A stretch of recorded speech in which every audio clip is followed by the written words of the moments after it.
Hey, Mark Rowan from Silver Tiger Media. How are you? Hi, how are you? Fantastic, thank you. It's great to catch up again. Thank you very much for your time. No problem, man. Everything's well with you. Absolutely brilliant. Even better now because the first album had me hurling profanities in celebration, but this phenomenal work on Volume 2, I was literally speechless on the first spin. Congratulations. Wow, man, I appreciate that. Thank you. Pleasure. It's utterly astounding. Would you mind setting the scene for us? The call for get-together at Mike's house in Pennsylvania, and the writing process basically just begins organically. How did you approach this album as compared with Volume 1? A little bit differently, actually. We got together, actually, Alex Skolnick and myself got together first in Brooklyn on January 1st, 2017. First day of the new year. It was just me and him, and we wrote Bound by Silence, which is a John Bush track, in Brooklyn. And the next day, Alex and I drove to Pennsylvania where we met with Mike, and it was just the three of us for that first writing session. Dave had other commitments that he had to do, so it was just me, Alex, and Mike. And in 4 days, we wrote Bound by Silence, Mother of Sin, The Accuser, Terminal Illusion, Power Drunk Majesty Part 1, and Power Drunk Majesty Part 2 in 4 days. Wow. So it was crazy. We were just, when we get together, it's organic, it's natural, and it was pretty crazy to write like that. And it just came out flying. And then from there, Dave came in. It was probably about a few months later, I think. I'm not really sure the timing, but Dave went to write with Mike and Alex, and I stayed behind because I wanted Dave to have his fair share, and they penned the music for Voodoo of the Godsend, Impulse Control, Warriors and Thieves, and King with the Paper Crown. Wow, that sure explains the style differences perfectly, particularly from a bass perspective. Yeah, my playing is really all over the place. I'm influenced. I have many influences, but my style. I went in with a clear directive on this record. I wanted to make a pure thrash metal record. The first record we kind of bounced around a bit with styles. This record, I had a lot to say musically, and I had a hell of a lot to say lyrically. And so if you listen to at least the Accuser, Mother of Sin, Bound by Silence, they all have, they're different, but yet you hear the differences between my playing and Dave's playing, of course. But it still makes it cohesive. Even the Dave songs versus my songs, it's still a cohesive collection because you still have the same guitar player and the same drummer, which helps. Now, to achieve that cohesion, which you have so brilliantly well on this album, do you think the key was having less or fewer guests? I don't think the amount of guests mattered with the cohesiveness. We wanted fewer guests because we wanted to streamline it a little bit. We had a pretty clear directive on what we wanted to do. I wanted Alex to really gain complete control. I didn't want him to feel that he had to give up certain leads for certain guitar players. We told Alex, dude, you bring in who you want to bring in guitar player wise. You don't have to bring in anybody. How about that? And of course we wanted Andreas. He's part of our extended family here. And I brought in Joe Satriani, which was kind of my present / surprise gift. Yeah, talk about knock us sideways. Yeah. And which is pretty awesome. So musically we had a lot to say as far as stylistic goes and the direction we went on this record. Absolutely. Mark, I hope you don't find this, or you haven't had to talk about it for it to have become tedious, but would you describe for us that conversation you had in that bar that prompted Bound by Silence? Yeah, that was it's funny how that came about. So that day, and I remember it like it was yesterday, it was February. Was it February? Yeah, it was February of 2017. We just finished writing those songs that I mentioned. I just tracked bass to Bound by Silence and Mother of Sin. I wrote the lyrics for Mother of Sins that day. During the day, I wrote the whole song lyrically. Wow. And that night, I went out, just kind of went out for dinner. I had a drink. Nothing crazy, just a normal night. And there was this old-timer sitting at the bar, and I had a water. And he was kind of sitting there and just looked like something was off. And I went up to him like, "Hey, man, is everything okay? Do you need help? Is everything okay?" And he told me his name. He told me who he was, and he just went into this crazy story, not even asking me anything about myself. And he said his name, and he had 6 months to live. He had terminal cancer, and he was a Vietnam War veteran, and he was forced to sign the State Secret Service Act, where he couldn't talk about anything that he did in the war. And he told me his story, and I was completely blown away. I was like, holy shit. I was talking for an hour. And he told me the story and all the things he was forced to do in a war, the things his superiors made him do, the sergeants and his platoon and his squad, and he got into detail like I've never heard a story. And that night, because I have all this music fresh in my mind right now, I was like, I'm going to write a song about that. And that night, I wrote every word to Bound by Silence, and I sent it to John Bush, and John loved it. He didn't want to change a word, and he sang it exactly how I wrote it, and that's the song. And it's pretty crazy how that happened, though. Did you actually tell John the story? I mean, his work with Armored Saint is brilliant in itself, but did you tell him the story before he looked at the song? I mean, to achieve the venom-spitting angst that he has, he must have known. Yeah. I sent him the lyrics. I told him, I'm like, read the lyrics, then I'll explain. He read the lyrics, and then he called me. He's like, dude, this is deep. What is this? Wow. And then I told him the story. And it was a night that was pretty crazy. And I just learned a few weeks ago, as I was trying to get research on this soldier, that he did pass away. And so it's kind of my little tribute to him. And I talk about it now, and I kind of get a little choked up, goosebumps, because it was just so unexpected. And then to learn that he passed on, it's I like to think that he's looking down, and whether he's happy, proud, thank you. I'm not sure what it is, but it's that's what music does, man. Music does things like this, which is awesome. Oh, incredible. I mean, you've literally dragged more than the metal community into the metal allegiance with this one. Yeah, well, I like to hope so. Oh, absolutely. Yeah. Look, if I could ask you, before we get too much into more of the songs themselves, from your perspective, the man with the plan, as it were, you came from essentially a behind-the-scenes perspective in metal. I'm certainly not asking you to float your own boat here, but how does the metal fan in you feel about this album? This record was written with the fan in mind, and I like to consider myself a music fan, obviously a metal fan, and we wrote this record, and I was very clear from day one. When I got together with Alex in Brooklyn, I was like, dude, I have a lot going on in my personal life right now. I have a lot to say lyrically. I have a lot to say musically, and we need to hone it in, and we need to write a record like we're 18 years old, locked in the garage again. And we all had stuff going on in our personal lives, the four of us. And I think the music show, I truly believe this record is going to stand out because it wasn't forced. It flowed.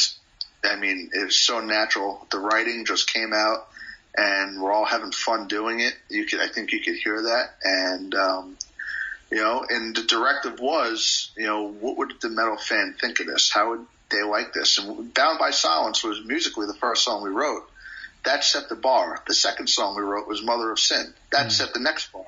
And then The Accuser, we wrote that after that. So if you listen to these songs, it's just like we keep setting these high bars. And as a metal fan, I think they're really going to dig that. Without a doubt, and that prompts me to ask you about the sequencing. I mean, it is a metal journey in itself, and it's almost like I said to Dave Ellison the other day, it's like the concert to end all concerts. Was sequencing basically a point of conversation, or did it just flow quite organically? It just kind of flowed, It's funny. There's one song that didn't make the record. We didn't feel it was strong enough to make the record. I love the song, but it's not on the record. That was actually the first song we wrote in Brooklyn. The second song in Brooklyn, that same day, we wrote Bound by Silence. So that was the second song we wrote. It happens to be the second track. The third song we wrote was Mother of Sin. That happens to be the third track on the record. So on and so forth. It just kind of, the way we wrote, we had them named Song 1, Song 2, Song 3, Song 4. At that point, we didn't have names for them. Yeah. But it turns out that's kind of how it is on the record. The way we wrote them is how they're sequenced on the record, with the exception of Power Drunk Majesty. Incredible. I remember we discussed back in 2015 how the concept really was spurred on by the Big Four concerts of that time from 2011. Around about, but you only had basically a year to create MA1. Do you feel like you had more time to work with Volume 1, or was it about the same sort of time pressures? No, when we did MA1, let me go back into my muscle memory here. We started writing in December of 2014. We continued writing January, the next month of 2015. We signed a record deal after we were done writing and recording. So within 9 months, we wrote, recorded, mixed, mastered, had about 25 guests, signed a record deal, and released a record in 9 months. Which was, if you think about it, is goddamn ballsy and crazy. It's all the cojones in the world. My God, what ambition. This record, we started it January 1st, 2017, and now it's coming out in September of 2018. So about a year and a half, just shy of 2 years. And we took our time, and it's more so on me, taking my time, writing the lyrics, writing the music. We kind of altered things and changed things, and it was really crafted with ease. And we, the label was great. Nuclear Blast is awesome. They allowed us to take our time with it, so there was no pressure. And, it's just, the first one was done. What have we done? Soup to nuts in 9 months. The second one, year and a half. Incredible. And yet these works are all so perfect, and by that I mean they were written almost for the vocalists, particularly Bobby Blitz and Max Cavalera, Trevor Sternad, Mark Tornello, all of them really. How the hell do you match the vocal style so perfectly? Well, as we're writing, Mother of Sin, when we wrote that music, it's funny, and I tell this story quite often, because this is how it happens. We're writing the song. In this case, in the middle of writing the song, and we were doing our first run-through after we wrote it, I stopped Mike and Alex, and I started laughing. And Mike's like, what the hell what is so funny to you right now? Mike, I'm going to say this name and tell me it doesn't fit perfectly. And I just went, Bobby fucking Blitz. And I laughed. And then Alex, we're all like, yep. And then we called Bobby, and Bobby agreed to do it. So the music dictates who the vocalist is. We've never written a song for a vocalist. We always write the music first, and we let the music decide who the vocalist is going to be. Indeed. And did that process take a little longer with some tracks? I mean, Bobby Blitz is the obvious choice, but did some tracks take a little longer than others to get to the absolute finest vocalist? No. Well, more so musically, like I told you, those 4 days when Mike, Alex, and I were together, we wrote all those songs, arrangement. As you hear it today on record, we did that in 4 days when we wrote them. That didn't change. What took time was, I wrote, I would say, a good majority of the lyrics on the record. And, for example, with Bobby Blitz, I wrote that song lyrically top to bottom. I presented it to Bobby, and I told Bobby for me, it would be an honor to for you to put input into the song. This is the song. This is the name of the song. This is the story behind the song. What would you change? How would you change it to fit your vocal styling, to fit you? And we went back and forth, and we created, as you hear it today, Mother of Sin. Well, Mark Tanillo, a little bit different. We went into the studio to record with no lyrics. Oh. And we wrote the lyrics right there on the spot. And it was awesome. And that was probably one of the funnest sessions I've ever had. And, he's writing verses, I'm writing choruses. So what you're hearing is us working together in the studio to craft a tune together. And that's what I love. I love that collaboration aspect. The same thing with The Accuser. Dave and I wrote those lyrics together, and we present, and then me and Alex presented it to Trevor, changed some things to fit his vocal styling. But being the lyricists, probably one of the hardest things to do is to write lyrics for all these different singers that have all these different ranges. If you take Troy from Mastodon and Bobby Blitz, two completely different singers. So that's the challenge, to fit their vocal capability. And you certainly have so well. I mean, right through to King with a Paper Crown with Johan Hegg from Monomath is just phenomenal. Was it your intention from the outset to give this album quite a lot of diversity? Well, if you listen to it musically, like I said, we wanted to write a true thrash record, and I think we did that. What diversifies it are the vocalists. When you have Johan and Mark Asageda and Floor and Trevor, they're all different vocalists. So that's what makes it so different. That's, King with the Paper Crown versus Bound by Silence. It's like two different genres of metal, Yeah. because they're combined. But that's what makes it great, is that we have the capability, and we're lucky enough to have these great musicians joining us. Absolutely. Right through to Flor Jensen from Nightwish. I mean, she's brought such utter melodic magnificence back to the final track in Drunk Majesty Part 2. How was it working with Flor? It was amazing. Absolutely amazing. When we wrote, so Power Drunk is a bit of it's a story in itself, that song. It started off as one very long song. And then as we were recording it, we recorded it as one long song. Then when it came time for vocals, we were kind of like, we should maybe split this up a little bit. And it's two songs within one, and it wraps down back into one song again at the end. So we said, okay, so the first section, that's the thrash section. That's, we want Mark Asageda. This fits him perfectly. The second section, who do we know that has that operatic maiden-esque vibe to it, and then Flora was suggested, and I was like, oh, that'd be awesome. And we sent part one to Flora. We sent her the lyrics for part one, and we said, all right, this is the name of the song. These are the lyrics for part one. You write part two. You write it, but you just got to get these three words in it: Power Drunk Majesty. You get that, man? That's part two, and she delivered all the lyrics for part two. And she absolutely nailed it. Oh, to perfection, absolutely.